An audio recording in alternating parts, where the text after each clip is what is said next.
नमस्कार, मैं प्रियंका और आप देख रहे हैं सबले बढ़िया। आइए नजर डालते हैं आज की मुख्य खबरों पर। मुख्यमंत्री भूपेश बघेल ने भेंट मुलाकात कार्यक्रम में लोगों की समस्या सुनी और उनसे विभिन्न योजनाओं के लाभ पर चर्चा की। कार्यक्रम में मंजू ने बताया कि उसने 70,000 का गोबर बेचा है और राशि का उपयोग उसने घर बनाने के लिए किया। मुख्यमंत्री भूपेश बघेल रायगढ़ में बालिका हॉकी खिलाड़ियों से मिले और उनका उत्साहवर्धन किया। टीम के खिलाड़ियों के अनुरोध पर मुख्यमंत्री ने गोल पोस्ट में गोल भी दागा। भेंट मुलाकात कार्यक्रम में मुख्यमंत्री ने घोषणाएं करते हुए रामगढ़ को बड़ी सौगात दी। रामगढ़ में उप तहसील बनाने की घोषणा की और आने जाने की बेहतर सुविधा के लिए रामगढ़ में कोडोल तक सड़क निर्माण की घोषणा की गई।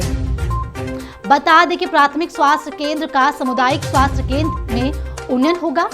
मुख्यमंत्री ने रामगढ़ में मिनी स्टेडियम के निर्माण के साथ ही मोबाइल टावर की स्थापना की घोषणा की। मुख्यमंत्री भूपेश बघेल ने सोनहत विधानसभा के रजौली में लोगों से भेंट मुलाकात की। कार्यक्रम में मुख्यमंत्री का स्वागत पारंपरिक राउत नाचा के साथ किया गया। मुख्यमंत्री ने छत्तीसगढ़ महतारी की पूजा अर्चना की। मुख्यमंत्री ने ग्राम पंचायत रजौली की वयोवृद्धा सरपंच बसंती पैंकरा से मुलाकात की। बता दें कि बसंती बाई पैंकरा प्रदेश की सबसे बुजुर्ग सरपंच हैं। कार्यक्रम में मुख्यमंत्री ने ग्रामीणों से पूछताछ की कि किस किस को विभिन्न योजनाओं का लाभ मिला है, जिस पर ग्रामीणों ने हाथ उठाकर हामी भरी। कार्यक्रम में मुख्यमंत्री ने नेट के फायदे बताते हुए कहा कि महुआ संग्रहकों को संग्रहण के लिए नेट दिया जाएगा। मुख्यमंत्री से बातचीत के दौरान इंद्रावती ने बताया कि सरपंच से जाति प्रमाण पत्र मिलने में समस्या है और जमीन से बेदखली की कार्रवाई की जा रही है। समस्या को सुनते ही मुख्यमंत्री ने कलेक्टर को प्रकरण की जांच कर कार्रवाई करने के निर्देश दिए हैं। इसी के साथ ही मुख्यमंत्री ने स्थानीय विधायक गुलाब कमरों की मांग पर अनेक घोषणाएं की। बता दें कि कटगोड़ी दुल्हीधार में एनीटक का निर्माण किया जाएगा और रजौली में जिला सहकारी बैंक के शाखा की स्थापना की जाएगी।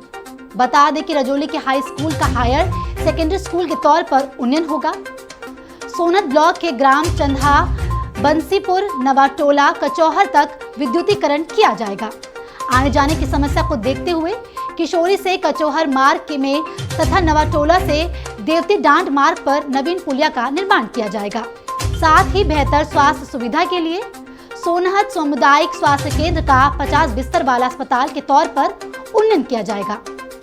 मलेरिया नियंत्रण की दिशा में प्रदेश सरकार ने अभूतपूर्व कार्य करते हुए मलेरिया मुक्त छत्तीसगढ़ की दिशा में नए कीर्तिमान स्थापित किए हैं।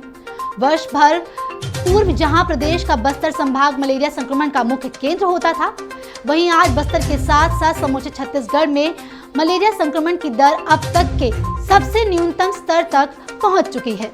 इस अभियान के 6वें चरण के दौरान स्वास्थ्य विभाग की टीम अब तक 7,06,000 घरों में पहुंचकर 33,96,998 लोगों के मलेरिया जांच कर चुकी है। इस दौरान पॉजिटिव पाए गए मरीजों का मौके पर ही इलाज शुरू किया गया। बता दें कि बस्तर संभाग में मलेरिया सकारात्मकता दर 4.60% से घटकर 0.21 पर पहुंच गया है। अभियान के तहत 90 लाख मच्छरदानियों का निःशुल्क वितरण भी किया गया। छत्तीसगढ़ के नगरीय क्षेत्र में वृक्षारोपण कर कृष्णा कुंज विकसित करने के लिए आगामी अगस्त माह में निर्धारित तिथि को एक साथ कृष्णा कुंज का लोकार्पण किया जाएगा। मुख्यमंत्री भूपेश बघेल द्वारा राज्य के नगरीय क्षेत्र में वृक्षारोपण कर कृष्णा कुंज विकसित करने के संबंध में घोषणा की गई है। अपर मुख्य सचिव वन एवं जलवायु परिवर्तन सुब्रत साहू द्वारा राज्य के समस्त कलेक्टर तथा वन मंडल अधिकारियों को पत्र भेजकर नगरीय निकायों में माह अगस्त में कृष्णा कुंज के लोकार्पण के लिए सभी आवश्यक तैयारियों के संबंध में आवश्यक निर्देश दिए गए हैं। छत्तीसगढ़ के समस्त नगरीय निकायों में 1 एकड़ की भूमि में सांस्कृतिक महत्व के जीवन उपयोगी वृक्षों का रोपण करते हुए कृष्णा कुंज विकसित किया जाएगा। इसमें आम, इमली, गंगा जामुन, अन्य प्रजाति के पौधों का रोपण शामिल किया गया है। अभी के लिए इतना ही। जल्द लौटते हैं दूसरी खबरों के साथ, तब तक बने रहें सबले बढ़िया के साथ।